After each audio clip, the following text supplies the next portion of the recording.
Yeah, I would just like to say that I was railroaded into this. My normal life is nothing like this. I am a stable person, I pay taxes, whatever. Are you sure? This was Amy's idea. Just to get that out there. But anyway, Just Amy, a moment. welcome everybody. I see we have the dance collective here. That's good. The choir, good. Amy, are you ready to count us in? As ready as I'm ever gonna be. I'm gonna I'm gonna take this spotlight off you because we have to have another spotlight. Make sure, everybody's muted. There they are, warming up. I see Suzanne's warming up.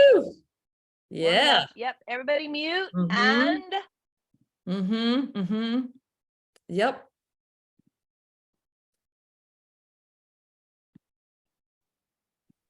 Well, it's the end of the week. Now where you been? Well, now it's Feedback Friday, so come on in. Come sit down and stare at your screen. We got a presenter that you never seen. We're Feedback Friday, we're on the loose. We'll be the train, you be the caboose. It's Feedback Friday with Kathy and Amy. Mashed potatoes and the gravy. It's Feedback Friday all day long. Feedback, feedback, Feedback Friday. well, hello everyone. Can you hear me okay, Amy? Sure can. Oh, welcome to Feedback Friday. This is episode 108. And the holidays are coming. We thought we'd try to help you get prepared. And just a few things. First of all, in order to prepare for the holidays, you absolutely need to have something like this. This was a loaner, but oh my goodness, head right now to your thrift store and find something like this. It completely changes the mood of your dinner party. Anyway, welcome to Feedback Friday. Today is episode 108, and it's also Veterans Day. So I'd like to honor all of those who served and thank them for their service. And that means that I think in Europe they wear red poppies. But it's both a celebration and a day of remembrance. So this is great. Feedback Friday is our show where we speak with dyers, artists, cooking personalities, scientists, writers, and scholars about our favorite topic, which is natural dyes and color. I'm Kathy Hattori, president of Botanical Colors. Joining me from Cape Cod is Amy DuFault, our communications director. And welcome. This is going to be a DIY Feedback Friday. Just a few reminders. We just launched our holiday market, and we've got all sorts of really interesting gifts, books, kits for you to gift or to work on yourself. And work on by yourself, not like you need improvement or anything. And we've got some really cool things like climate beneficial hats and Threads of Life indigo dyed scarves. All sorts of goodies. So have a look at that. We do have a clearance on some of our hemp fabrics, so check that out underneath the sale page. And we also launched our wholesale group last month with a wholesale meeting, and then I believe there's another one next Wednesday at 9. I can't do next Wednesday at 9, Amy. I just realized that. Anyway, I'll tell you later. That comes with our support team. And so today on Feedback Friday, we are looking at all of the kitchen waste that can come from making a holiday meal and how to create color from it. I spent a couple hours yesterday just sort of chopping and simmering. It didn't really smell like Thanksgiving in here. Honest to goodness, it smelled like boiled cabbage, but the colors were great. And it was really rewarding. So I just wanted to share with you today what we came up with yesterday. Amy's going to be the moderator for this Feedback Friday, and she'll be monitoring the chat, which will open after I'm done with my presentation. And she'll be feeding me all the questions. I'll be feeding you all these colors. So without further ado, I normally introduce somebody, but it's me who's doing it. So I'm just going to start. Oh, you can't really see it. Oh, somebody asked if we were going to have cranberries. And, you know, I kind of had to go all over town to find cranberries. And yeah, they look sort of raisiny right now, which means that maybe, you think they're from this year? Maybe they've been in cold storage because it's still a little bit early. But anyway, I'll talk about cranberries in a bit. What I've done is just taken some color from really common scraps that we have in our kitchens pretty much on a daily basis. So the things that I made color with are, can I just turn that? Yeah, we don't need this anymore, do we? Okay. So what I used were things like purple cabbage. So we grow this in our garden, and this is kind of the last of it. They weren't really huge heads this year, but they're very tasty. I used purple cabbage. I used onion peels, I suppose. We have onion peels online that we sell. And when you buy that little 50-gram package, it's this monstrous size of volume. It's probably like 4 times this amount. So you can get some pretty good color on fabric or yarn if you're going to, if you need to buy it to supplement your own collection. The other stuff that I used was marigold, just because some of us still have marigolds in our gardens, and this is another product that we have on the site right now. This just makes such a gorgeous color, and it really brightens any table, you know, quite frankly. So I did that. I also did, pomegranate. Shoot, hold on.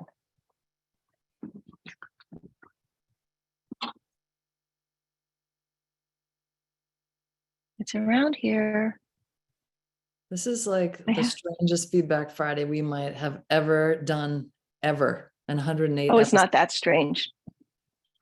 Hold on, it's hard to see. Let me go forage for some carrot tops. This is a little dried pomegranate. We sell pomegranate peels. I didn't use the fresh, but you'll probably get a brighter color from the fresh. But I just used this in order to over dye it with iron, because I wanted more of a green. And so this is the dried pomegranate. And so a lot of these things, what you have to do in order to get the color out, let's see, did I get all the colors? Pomegranate, marigold, onion, cabbage. Oh, and then I used chlorophyllin, which is just a dye extract. It comes from mulberry leaves, and it makes a nice green that is a little bit different, because, you know, in the plant world, we often will go towards more of the yellows, golds, oranges when we're dyeing with these colors. And so green's a nice complement to all of those. So let me just start and go through one by one. I did see in the Instagram chat when we announced this about trying to use cranberries as a dye. So I tried that, and I cooked them. I don't know if you can see this. You know, I cooked them. There. See that? That's cranberry. And, you know, those of you who've made cranberry stuff from cranberries,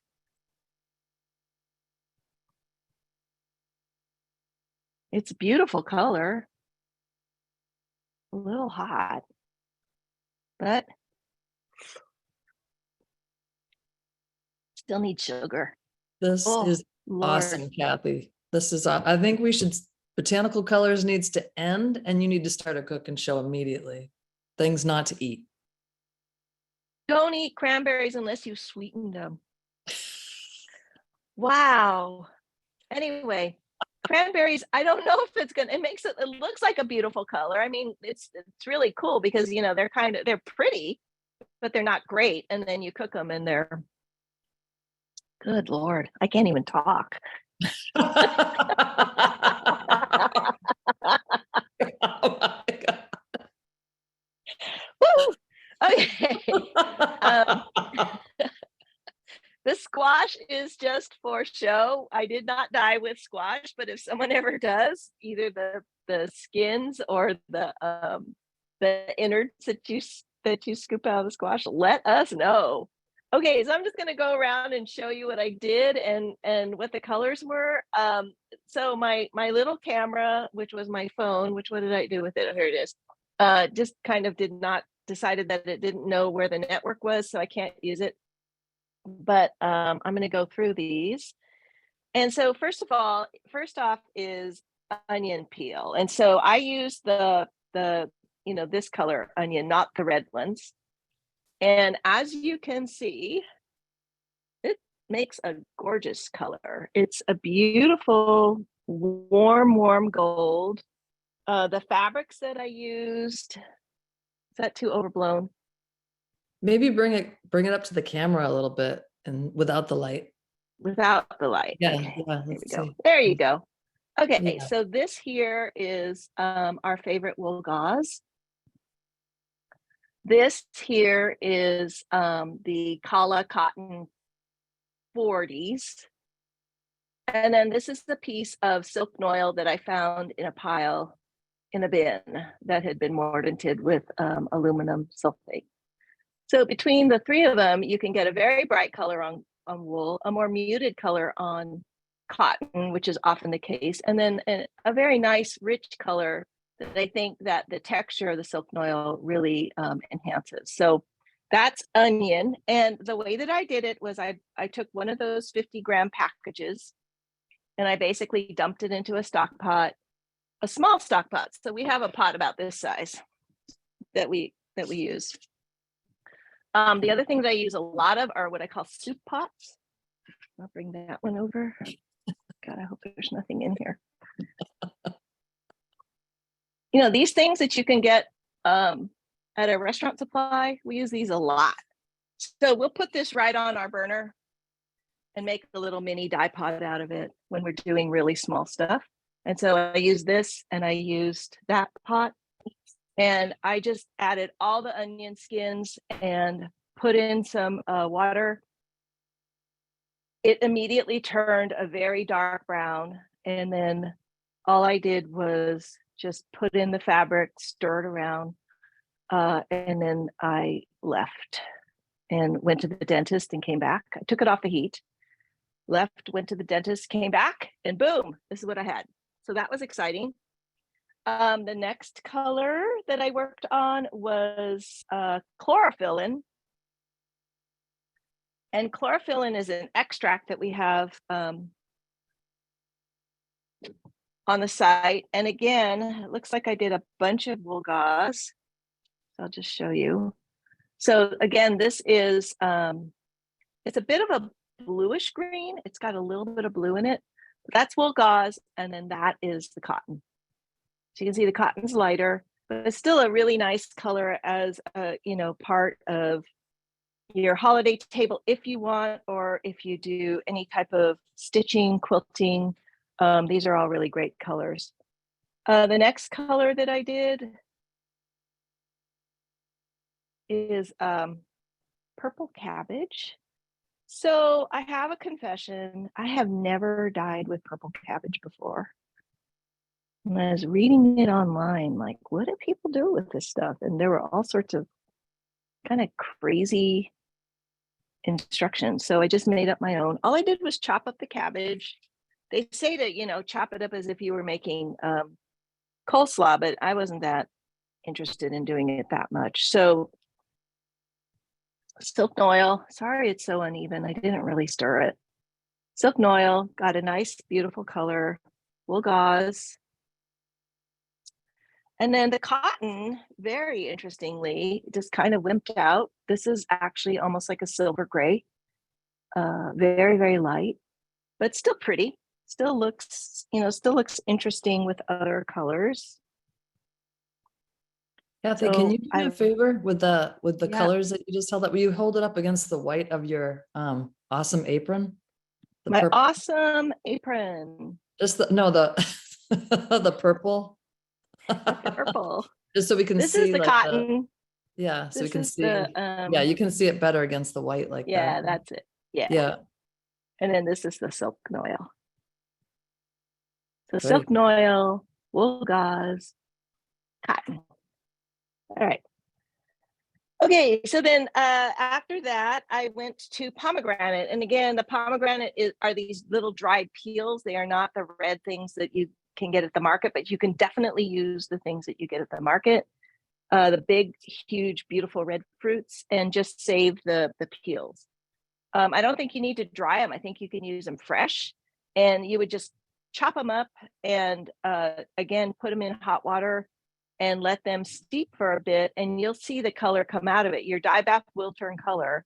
I have the dye baths here still, so I'll just show you those.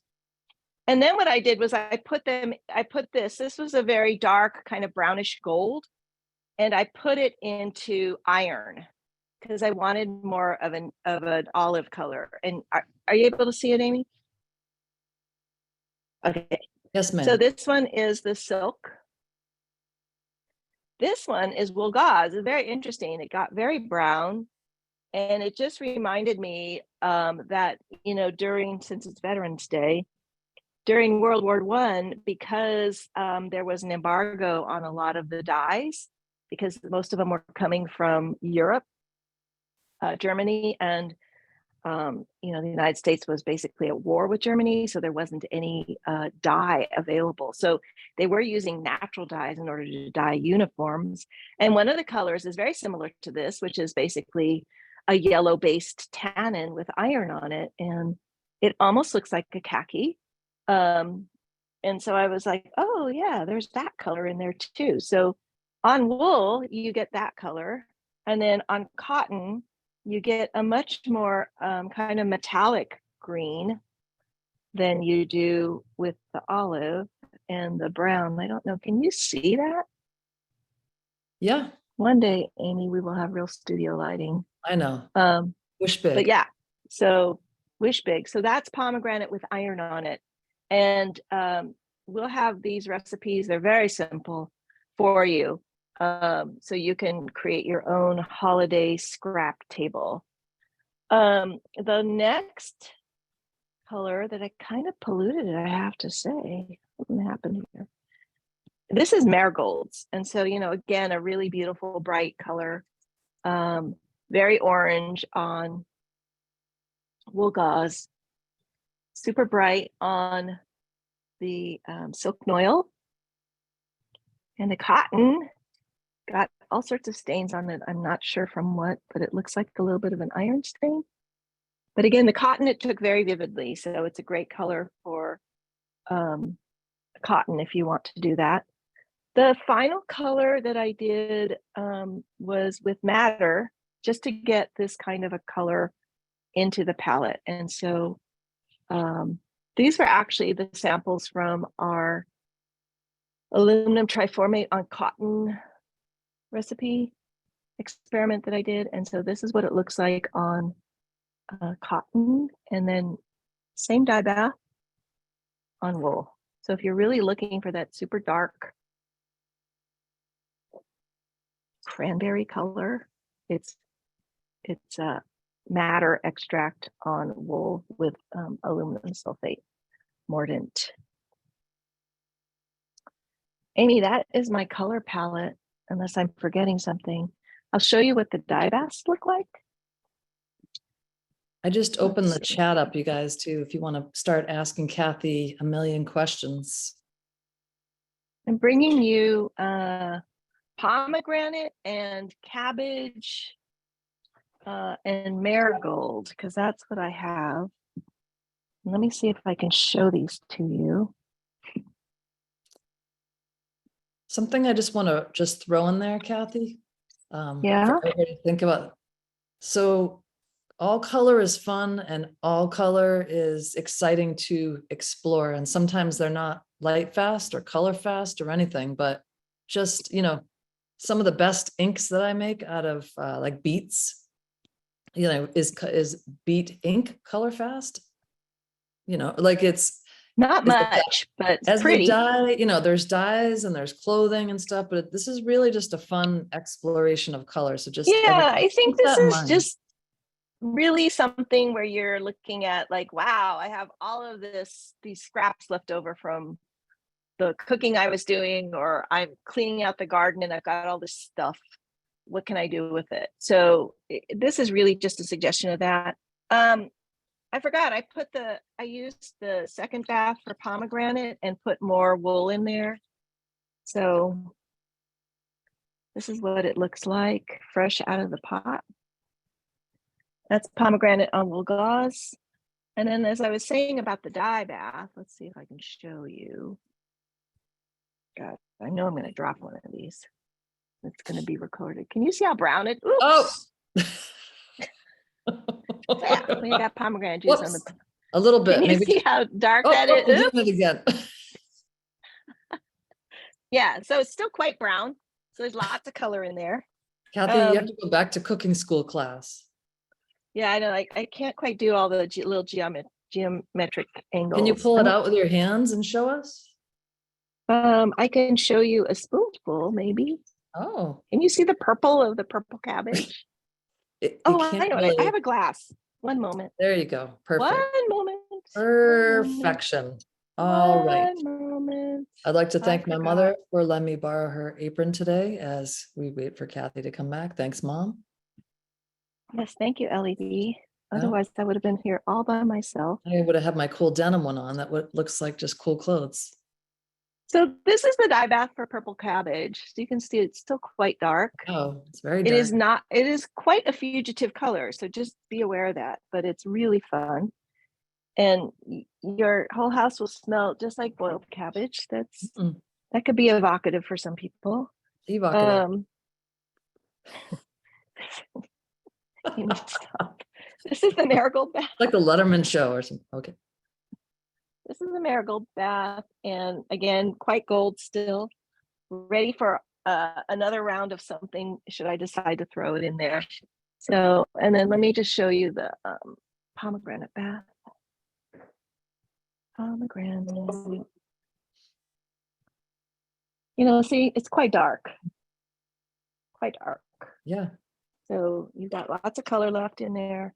So if you do one of these things, I mean, you could just put it in a little, once you finished your first cook, you could, I was just about to wipe my hands on this apron. That would have been a disaster. Then you can just go ahead and hold on to that dye bath and throw other things in there and get color on those for a while. So don't be afraid of just, trying to extract as much color as you can from those dyes while you've got them. Okay, I'm ready to answer questions if you're ready to tell me about them. Yeah, I'm ready to tell you about all kinds of different things. And also, don't be afraid to make that dye bath into a lake pigment with a little alum sulfate and soda ash. Because that's right. Fun to have inks and if that just completely blew your mind. Holiday cards. You can make holiday cards out of your dye baths after. Okay. Very nice. Kathy, here's the first question. Did you mordant all the fibers before dyeing, and with what? I did mordant all the fibers. You guys know me. Look at her face. I mordant everything. Everything. I used, for the protein fibers, I used either aluminum sulfate or aluminum potassium sulfate. And for the cotton fibers, I used aluminum acetate with a calcium carbonate post bath. Okay. Let's see. So somebody was asking, can you talk about the mordants used? But did you use the new mordant at all? That's only on the red. On the red. The new mordant is on the red, and so this is this is madder on cotton with aluminum triformate, and then this is the madder on wool. So it loves protein fibers. It likes cellulose fibers. Okay. What did you scour the fabric with?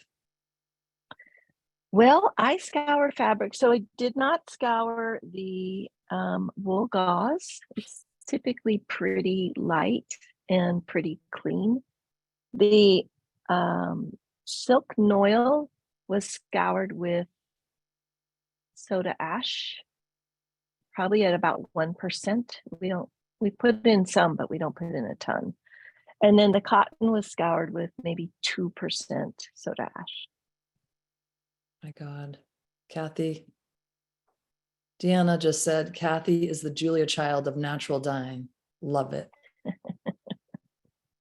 Okay. Which of your samples are color fast? The madder is pretty color fast. I'd say the marigold's pretty color fast. I don't know about onion. And I don't think cabbage is. Oh my God. Here's another one. Poor Jason. This is my first Feedback Friday. Very entertaining. We're not usually this funny. I just want to say that. Okay. Hey, Kathy Green. All right. So Kathy writes, I love red onions. So I use red onion skins to make dye. And when the red onion skins have first boiled, you can get amazing, amazing greens. After more boiling, you get amazing golds and rusts. You want to talk about red onion peels at all? I have pretty What? limited red onion peel experience. Sounds like you have lots. Yeah, it's amazing that you can get a green out of that. So that's exciting. We'll have to try it. There's a bag of them downstairs. Oh my God, Kathy, somebody else's first time to Feedback Friday. Oh God. All right. I'm so sorry, you guys. We really We almost did Feedback like, Friday live too, because the Feedback Friday singer's here, but it was way too electric and distorted, but we and, tried. you know, we are highly trained professionals. We are absolutely trained professionals. Okay, let's see. How much of each dye stuff did you use? I used like lots. I used handfuls. I just threw stuff in a pot. I had probably 3 times the amount of cabbage leaves as this, because we were cleaning out the garden. And so I just chopped them up. So it wasn't really, I didn't precisely measure, but I would say I probably used the dye stuffs, 2 parts dye stuff to 1 part fiber. So if I had an ounce of fiber, I used 2 ounces of the dye stuff. Mm-hmm. Nice. There's some nice comments about like Kathy said, foods like red cabbage, beets, and other foods make great Easter egg dyes. It does not matter if they're ephemeral. Leslie just said, even though it is fugitive from most of these colors, I think it will make a great tablecloth to use. I think it will be fun to over dye this with a more permanent dye. I mean, think about what Sasha Dorr has been doing since time immemorial with her kind of permaculture institute and dinners to die for, where everybody just makes a mess on the tablecloth. And then it's this beautiful, almost like watercolor painting. So, oh. Yeah, I mean, so much of this is just, residual from the foods that we eat, that you could create, French onion soup and then use all of those onion peels and make a beautiful, gold napkin that you put in the centerpiece of your table. It's just fun to do, because it really starts, people start asking, oh my goodness, could we do this? It just opens up people's imaginations for what the food and the color and the possibilities are. And I think that's the fun part. I mean, obviously, all of you who know me know that I'm a total stickler for, light and wash fastness and all of these standards that we put towards the colors that we use, where we're going to be wearing it every day, or it's going to be something that we want to keep for a long time. But some of this stuff is just fun to do while you're simmering one thing. Just simmer a couple of napkins and see what happens. I think that makes the experimentation really fun. You know what it's really good for too? When you're having dinner with your family that you don't really like, And you can be like, all of a sudden you can start pointing out things on the table, like it was made, you used onions, just keep talking really quickly about it. So you don't have to talk about anything horrible, like they're whatever. I won't go into details. All right. Amy. Sounds like you've had a little trauma. Yes. Okay. Amy, do you mordant your watercolor papers for inks? I don't. I just use gum arabic and I put a big blob in the middle and I make a big circle with the cap. And then I just start adding inks and all kinds of things. Like I have a lot of stuff from home, but also botanical colors like citric acid and iron. And you can make all the colors blend and do really fun things. I was just at the Museum of Fine Arts School teaching the kids how to make dye inks this week. And it's amazing like how much we get in a box trying to think we have to do something the right way, and making these kids like say, no, just like have fun with it. Watch how the colors interact. Just kind of play around a little bit. Okay. Polly says, I can't believe a natural dye expert is worried about spilling something on her apron. Thank It's you. not my Kathy. apron. That's why I borrowed it. I borrowed it from somebody's grandmother. Okay. It's ancient. More about the new Morden alum triformate, please. More? Oh my goodness, don't we have a whole Feedback Friday on it?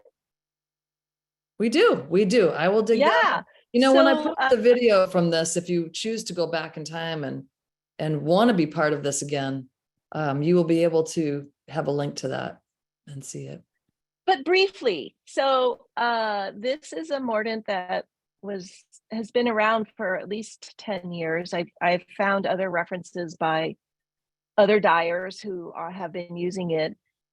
It's kind of touted as a cold water mordant for wool, because you can basically just you build a bath or kind of a tub of the mordant, and you just put things in it, and then you remove them after a period of time, and then you just dye with it. And so you don't, like, in typical wool mordantine, we'll put a pot on the stove, fill it with water, put our mordant in, put our fibers in, stir, and then dump everything out, and then go to mordantine. But in this one, you basically just have a cold water.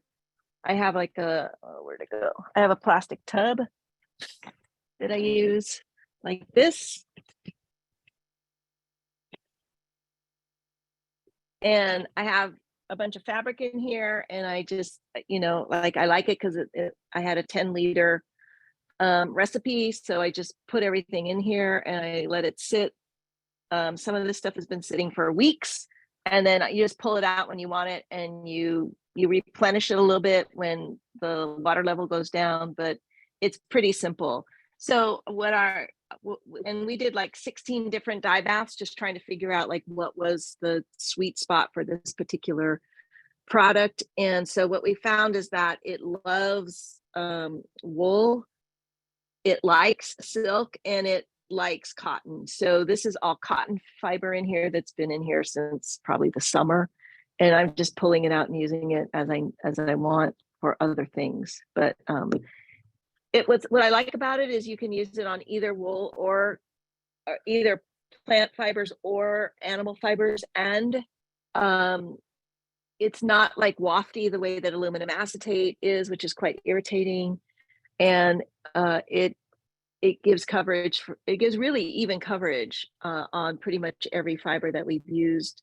So I feel like it's pretty versatile if you are not like if you're not like a chemical percentage weight of fiber nerd the way that I am, then this is a great way to go. Okay. And side note, we used to do this every Friday, but now we're doing this every other Friday, but we do have another one next Friday. Somebody was asking. Just to mess you up. Just to mess you up a little bit, because we can't do it during the holiday week.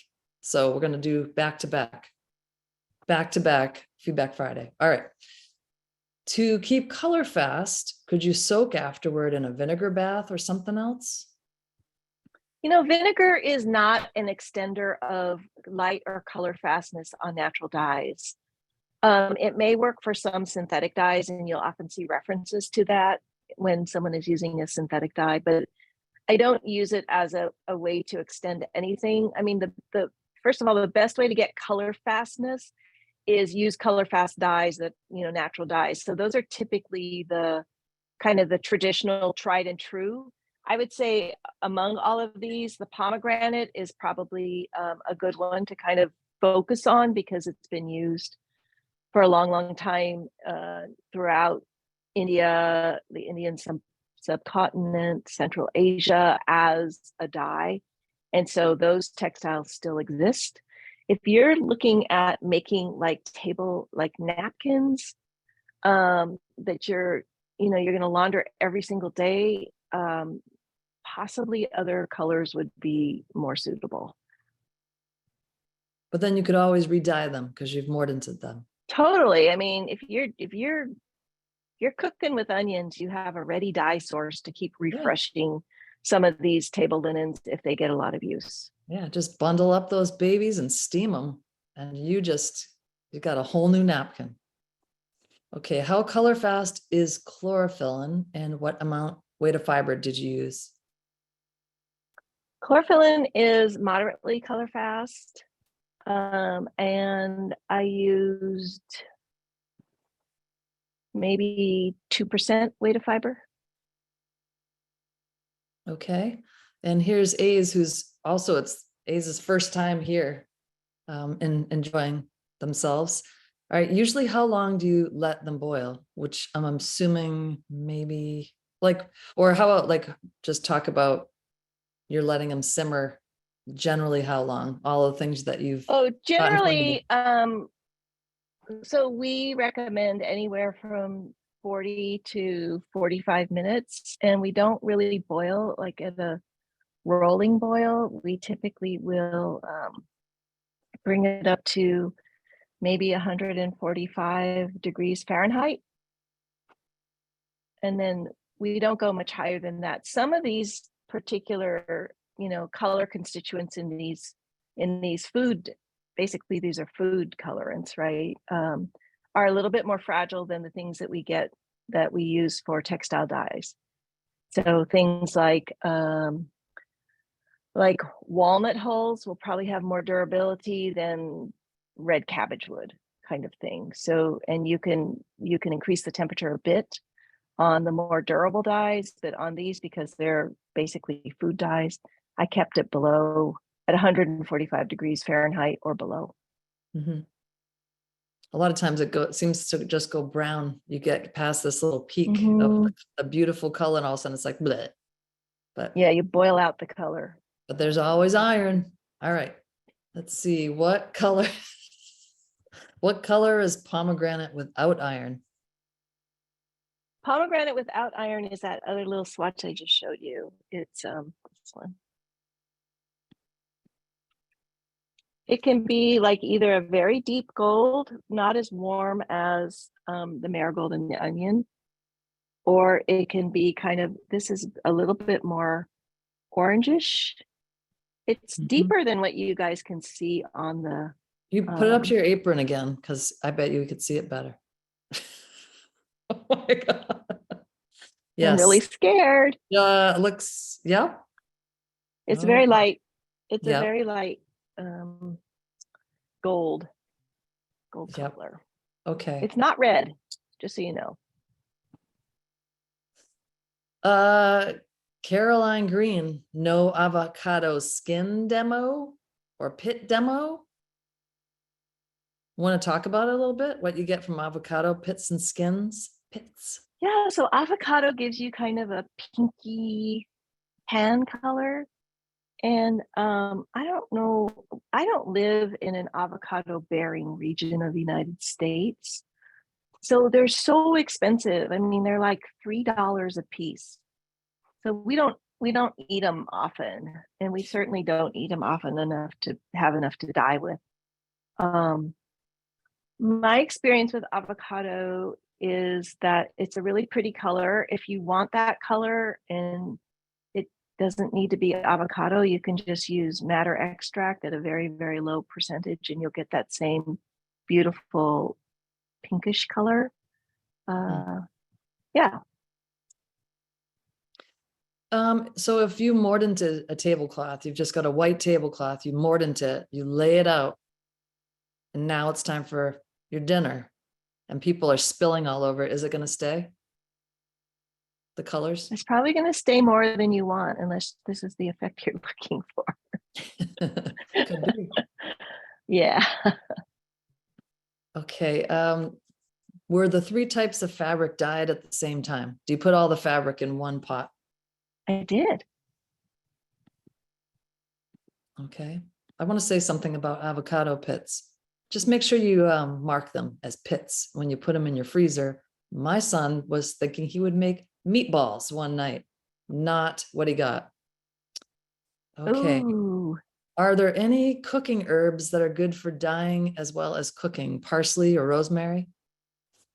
Rosemary will give you a really pretty color, very light, unless you're using tons of it. If you have a rosemary bush or something like that, then yeah, go for it. Mhm. And it makes this kind of very light, kind of buff yellow. It's quite pretty. I'm pretty sure that with iron, it will shift to a kind of a gray green, silvery gray green. Did we not do that at Sasha's workshop? We did do that. Rosemary? Yeah, it's a really beautiful gray green. Like, yeah, Mhm. really pretty. It's definitely prettier on wool type fabrics than it is on cellulose, Definitely. but it still dyes both quite well. Mhm. Okay, good point here. Restaurants will save onion peels and avocado pits and skins. You can also go to your florist. You can also go to different people to get like there's stuff they're going to throw out at the supermarket or the florist. Will look at you like you're a little weird, but that's all right. You're going to have fun with their waste. Okay. Right. I mean, coffee shops for sure. Coffee shops. Yep. If you like brown tannins, coffee grounds make a really nice dye full of tannin. Yeah. Okay. Do you use a scale to weigh the vegetable material and fabric and fiber? Not in this case, I didn't. But you can, for sure. Basically, I had about twice as much, I could just kind of tell by weight. I had about twice as much dye stuff as I did the fiber. If you had a lower percentage of dye stuff, you would get a lighter color. I love that this person says, I clean out the onion bin at Trader Joe's once a week. Go to the onion bin at any place and just be like, oh, I want to get some onions. I'm really pull at them so the skins are coming off, and put those in. Like you're just kind of skinning the onions. And then when the teenager says, do you want all this in there? You say yes. And they look at you strange again, and you just play it off. Play it cool. Okay, I have a mulberry tree nearby. Use the leaves fresh or can I use them dried? I've never worked with dried mulberry leaves. I don't know. I mean, obviously they're full of chlorophyll, but I think the chlorophyll extract has been stabilized somehow, but I don't know how they stabilized it. Now you guys are just making me laugh. This is ridiculous. Okay, so I've been saving avocado pits in my freezer for several years. Do you think they're still viable as a dye stuff? I think so. Right? I mean, you could always try them and see what happens. I mean, several years of avocados, that sounds epic. There's a whole, I think that I know there's a feed out there on Instagram with people who actually have moldy vats and rotting vats and food that they're not quite sure that they should use. It's out there. Google that. Okay. Sorry, guys. I've been experimenting with hibiscus. What are your thoughts on that? I've dyed paper mostly. Oh, hibiscus is pretty. I think, again, it's similar to things like beets, where the initial color is really nice and deep, and then it kind of will shift and fade over time. But again, it's really beautiful when it's first dyed. Okay. The steam smell after adding iron really bothers me. Is it normal? Did you maybe there's too much iron? I don't know. Say that again. Read that again. The smell of the fabric after adding iron really bothers this person. Is it normal that you smell that? Should you smell iron so strong on a fabric? It is a particular scent. Yeah, I hate that smell. I hate the smell of iron. I mean, I try not to say I hate anything, but I hate the smell of iron. I just hate it. So I use a really tiny amount. I use the smallest amount I possibly can. And I don't ever heat it. I always use it kind of room temperature, maybe at the most lukewarm. And what else do I do? I rinse it like crazy in order to get any residual off. But yeah, iron is not anything interesting to me as a smell, or I know it's like required for life, but it's not a good one for me. Okay. So the other thing you can do is you can add a tiny bit of vinegar to your iron water in order to help dissolve it a little bit more. And then sometimes the smell of the vinegar sort of neutralizes the smell of the iron. But those are the things that I do. Mm-hmm. Have you ever used chicory? No, but we have some in our garden. Oh, I just haven't used it yet. Let us know what happens when you yeah. dye with it. The soup pot you showed, is it aluminum? No, it's stainless steel. Kathy, why don't you talk about the difference between using aluminum and stainless steel pots or enamel pots?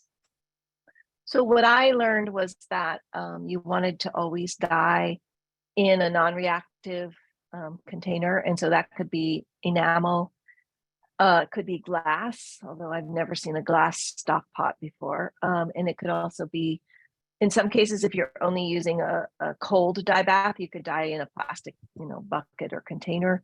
And then for putting heat and for durability, stainless steel. So I have dye pots that I purchased when I was a young woman in my 20s and just learning how to naturally dye. And I still have those and they're perfectly fine.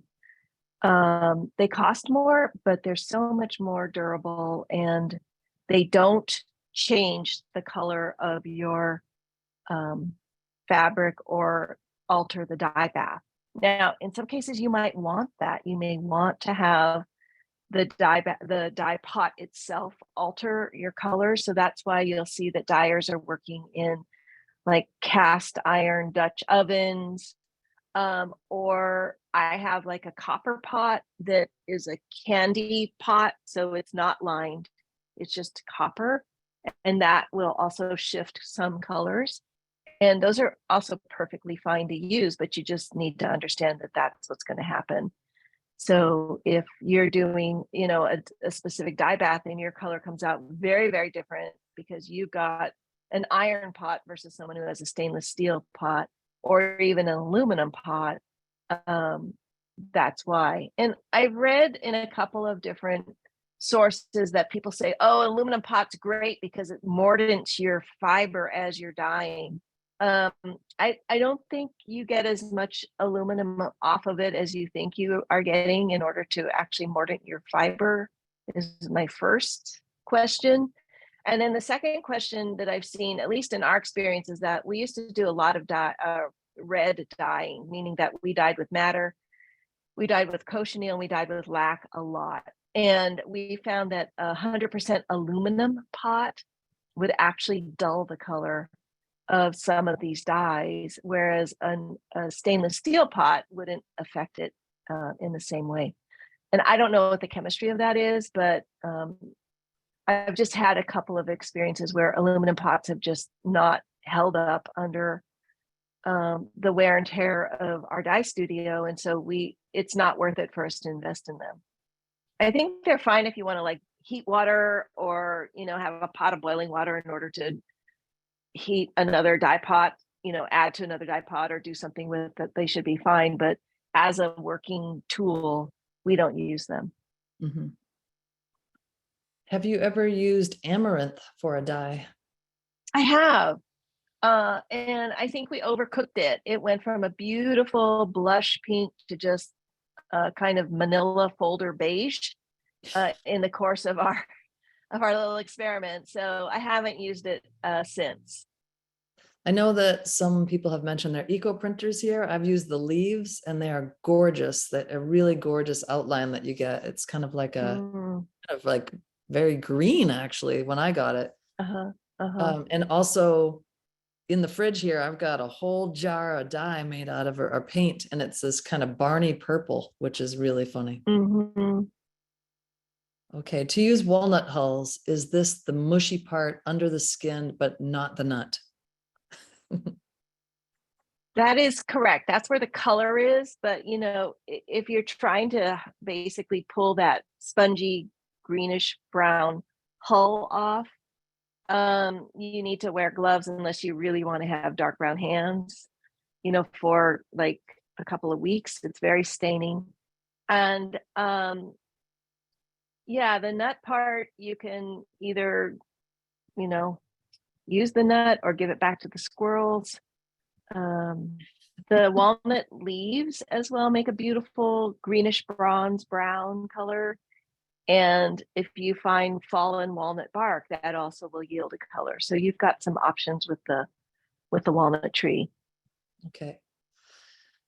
Somebody's asking about a good reference book for dyeing with natural materials. Maybe talk about I don't know, the Catherine Ellis, is that a really good one for what's a good? No, I would say the best one and I'm for putting our bookstore books up right now too. I'm just looking at our bookcase right now. A good one is the Weaver's Garden, is kind of how to grow your own and use those. There's a book that we don't carry, but I think is really good. It's called Wild Color by Jenny Dean, and it's pretty available as in used, a used copy. I don't know if it's still in print. That one's great. I mean, she shows you the picture of the plant, and she has a little color bar on the side that shows you what color it will make, depending on if you have a mordant, if you don't have a mordant, if you use iron for a mordant, those kinds of things. And Sasha Durr's Natural Palettes, that's also a great book because you just have page after page of color swatches based on that thing of no mordant, alum, alum and iron only, and you can really see how the color changes and shifts. And she has it organized by things that you can just find when you're walking around, walking your dog. If you have to prune a fruit tree, everything, food scraps, the whole gamut. And that's a great one for inspiration.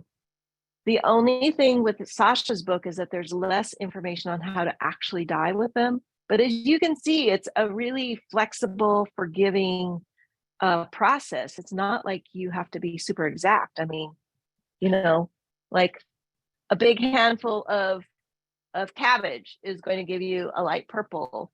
A double handful of marigolds is going to give you a beautiful, deep saturated orange. Onion peels are going to give you that wonderful brownish gold. So you will still get the color. It's just if you add more dye stuffs, you'll get even more color on it. Mm-hmm. Okay. Have you ever used cactus to dye? Like prickly pear? No, I don't. I try not to use something that's considered a food stuff. I'd rather use something that's considered a food, like peeling or waste. And cactus dye, as far as I understand, requires a fermentation period in order to achieve the color. And it is the same color that you get from cochineal. So if you have access to the fruits and you're not going to eat them, you could try the fermentation process on wool.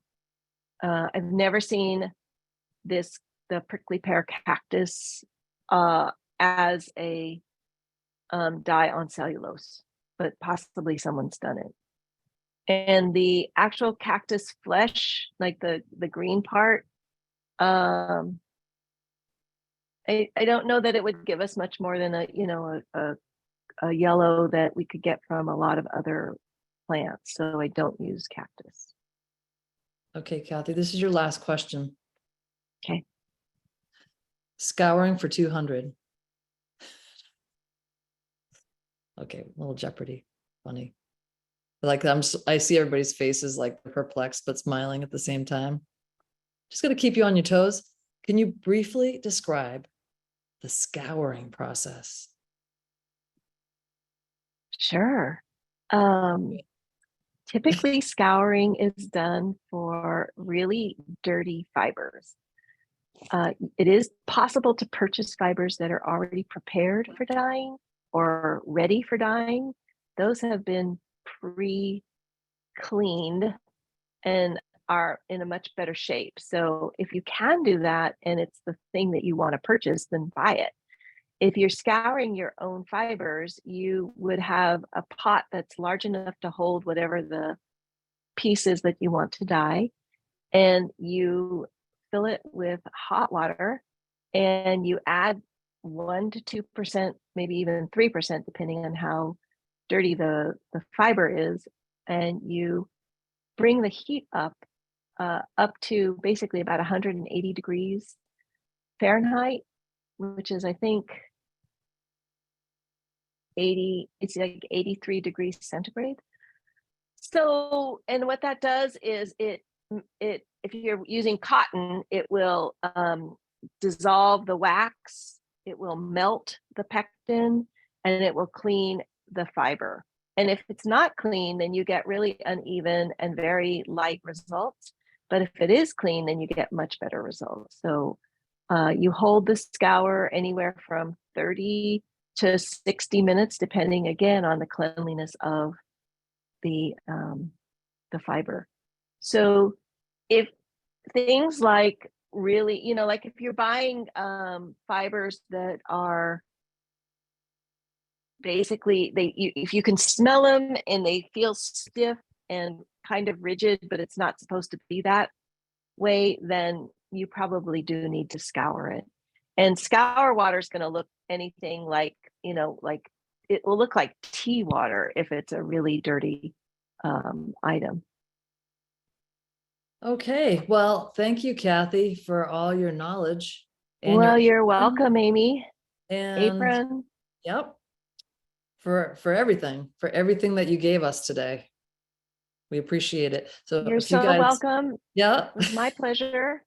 If you guys want to unmute yourselves and say hi and bye and whatever you want to say. Oh my God, what did you guys do?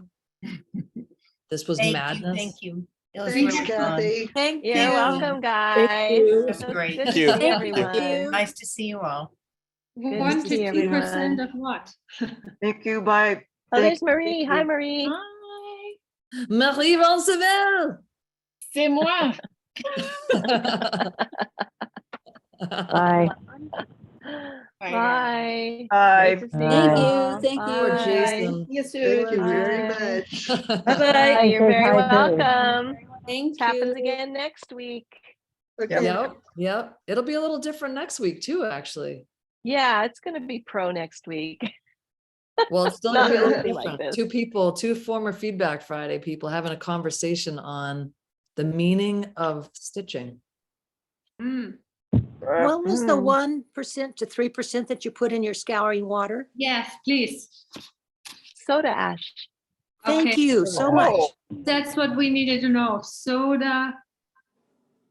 but that's for cotton. All these instructions are on our website Right. as Got it. well. Yeah, if you Just do, so you know. If See? you go under the navigation that says learn, there's how-tos for scouring, for mordanting, and for dyeing. okay, I'm grabbing them right Great. now for you guys. Thank you. Thank you. Is that Maud? Is that Yes, Maud? yes. Oh, that's Hi. weird that I just recognized your voice. Okay, here we go. Look, Okay. in the chat is a link to all our how-tos. Thank you. Right. Yep, Excellent. yep. Kathy, Have you're fun just a going down wealth those of rabbit knowledge. holes. next week, hopefully.